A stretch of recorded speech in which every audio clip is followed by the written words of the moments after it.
جدوجہد کرنی پڑتی جیسے آپ اور دوسرے کاموں کے لیے کرتے ہیں. تو میں اب لوٹ کے بہت پیچھے کی طرف جا رہا ہوں. میری عمر میں پہنچ کے پرانی باتیں بڑی وضاحت کے ساتھ یاد آتی اور کل کیا کھایا تھا وہ نہیں پتہ چلتا. مثلا میں راستے میں سوچتا آ رہا تھا کہ اگر مجھ سے پوچھے کہ کل کیا کھایا تھا تو عین ٹی وی کے دروازے پہ پہنچ کے یاد آیا کہ آلو مٹر کھائے تھے، ورنہ نہیں پتہ چلتا. اور جب ہم تختی لکھتے تھے تو وہ بڑی ڈیٹیل کے ساتھ کہ کیا فکرہ لکھا تھا اب تک گیا. تو میرا گاؤں نہیں وہ بلکہ ایک قصبہ تھا ایک بڑا، اس کی آبادی کافی کوئی 25,000 کے قریب تھی. تو وہاں ہم رہتے تھے، لیکن وہ 25,000 کا قصبہ جنوری کے مہینے میں 10 تاریخ کے بعد 3 لاکھ کا قصبہ بن جاتا تھا. وہاں ایک میلہ لگتا تھا، اسے ہم ماگی کا میلہ کہتے تھے، جو 10, 11, 12, 13, 14, 15 اور پھر باہر ضلع سے پولیس آتی تھی، دور دور سے تماشے تھیٹر آتے تھے جو اپنی زندگی میں نے دیکھے اور ان سے بڑا فائدہ اٹھایا کہ مجھے ڈرامہ لکھنا آنے لگا. وہ تھیٹر اور طرح کے ہوتے تھے لیکن ان کے پس منظر میں وہ سب کچھ ہوتا تھا جو پرانے پارسی تھیٹروں میں تھا. تو اس میں 2 بہت بڑے سرکس آیا کرتے تھے اور میں چونکہ چھوٹا تھا، 5 سال کی عمر تھی، میرا سرکس میں زیادہ دھیان تھا، جانوروں کے ساتھ وابستگی ہوتی. تو ایک رکما بائی گرینڈ سرکس تھا. ایک رکما بائی بنگال کی عورت، وہ رنگ ماسٹر تھی اور مالک بھی تھی اپنے سرکس کی، اور اتنا بڑا جوڑا کر کے اور +4 پہن کے اور پاؤں میں چمڑے کے جوتے اور وردی اور ہاتھ میں اس کے ہینٹر ہوتا تھا. سارے جانور دبکتے تھے اس کے سامنے.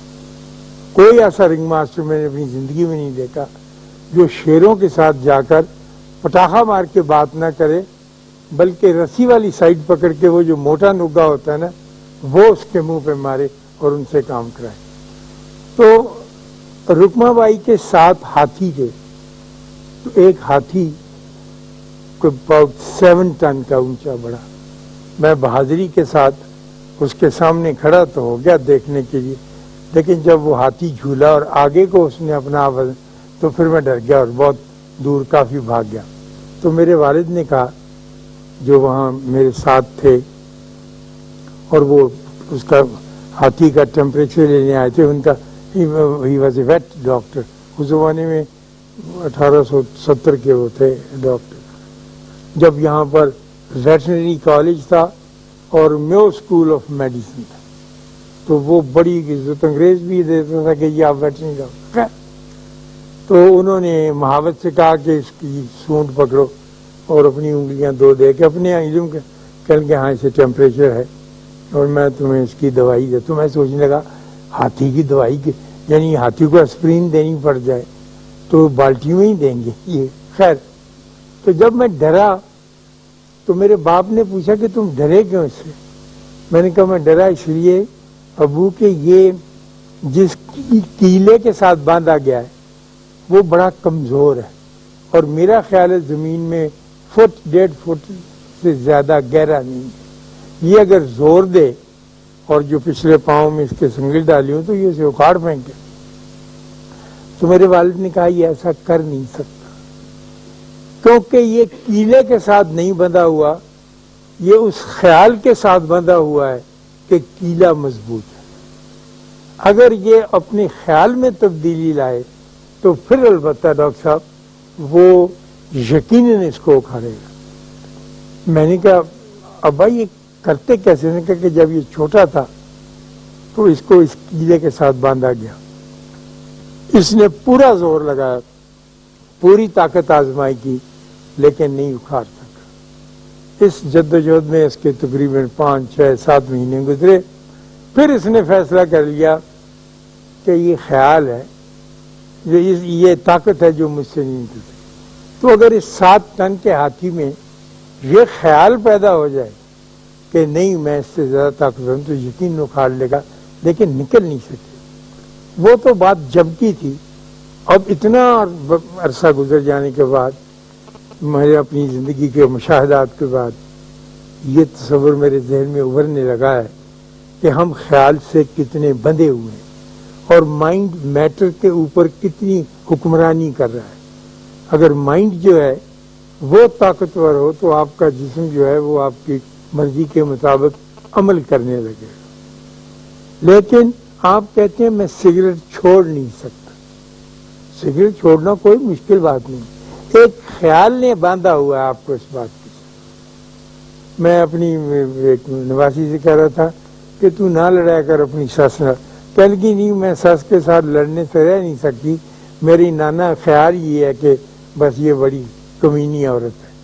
تو میں نے کہا تو خیال کے ساتھ بندھی ہوئی ہے, ساس کے ساتھ بندھ کے دیکھ بڑا مزہ آئے گا. اس نے کہا دفعہ دور میں نہیں بنتی. زندگی میں اور جتنے بھی مسائل ہیں وہ ایسے ہی ہیں. آپ مجھ سے بہتر جانتے ہیں کہ امریکہ میں ایک لڑکی پیدا ہوئی, اس کا نام ہیلن کیلر تھا. وہ مادرزاد اندھی تھی اور مادرزاد بہری تھی اور ظاہر ہے مادرزاد گونگی تھی. کچھ نہیں تھا اس میں, لیکن وہ بڑھتی جا رہی تھی ایک صحت مند لڑکی کی طرح. اور یہ ٹیچرز اس پہ توجہ دیں, اور بہت عجیب و غریب کیس تھا.